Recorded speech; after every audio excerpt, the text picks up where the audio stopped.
আমার মনে হয় বাংলাদেশে কেউ কারো ভালো দেখতে পারে না, কারো উন্নতি হোক কেউ চায় না।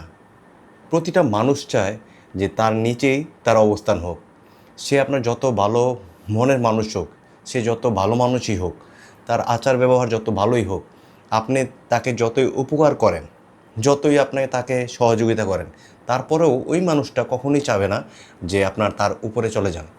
আর বাংলাদেশে কিছু মানুষ মানে মূলা ঝুলানোর ব্যাপারটা হচ্ছে এরকম যে মনে করেন আপনি আমাদের থেকে একটা সুবিধা পাবেন বা আপনি আমার কাছ থেকে একটা সুবিধা চাচ্ছেন, এই বিনিময়ে কি করতে হবে?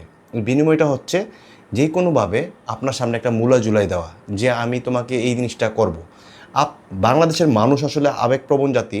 যে কোনো পর্যায়ে যদি এই জিনিসটা বা এই মূলা ঝুলানোটা আপনি প্রপারভাবে তাদেরকে বুঝাইতে পারেন যে আপনি তাকে এই জিনিসটা দিবেন, তার মানে ফ্রি অফ কস্টে আপনি ওই মানুষটাকে আপনার রীতিমতো যে কোনো কাজ তার দ্বারা হাসিল করতে পারবেন। এটা হচ্ছে বাঙালিদের একটা স্বভাব। শুধু মানুষ যে মানুষের ভালো চায় না, শুধু এটা আপনার বন্ধু মহলেই না, আপনার ভাই বোন, আপনার হচ্ছে চাচা, আপনার এলাকা পাড়া প্রতিবেশী বন্ধুবান্ধব, ইভেন আপনার অফিস কলিগদের মধ্যে হইতে পারে। এই জিনিসটা আমি খুব ভালোভাবে অবজারভেশন করছি। আপনি যতই ভালো মন মানসিকতার মানুষ হন না কেন, আপনার ভালোটা কেউ দেখতে পারে না। তবে সবাই কি এক? সবাই এক না। তবে বাংলাদেশের পারসেপশন অনুযায়ী ম্যাক্সিমাম মানুষ হচ্ছে কেউ কারো ভালো দেখতে পারে না।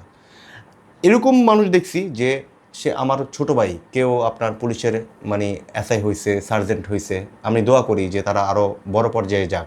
মানে সবসময় অলওয়েজ দোয়া করি। কিন্তু কিছু কিছু মানুষ চায় না যে তারা ভালো পর্যায়ে যাক। আমি তো চাই যে তারা যদি এসআই হয়ে থাকে তারা ওসি হোক, কেউ সার্জেন্ট হয়েছে বা পরবর্তীতে একটা পরীক্ষা দিয়ে তারা এসপি ডিসি পর্যন্ত হোক, আমার কোনো সমস্যা নাই। আমি চাই তাদের সফলতা।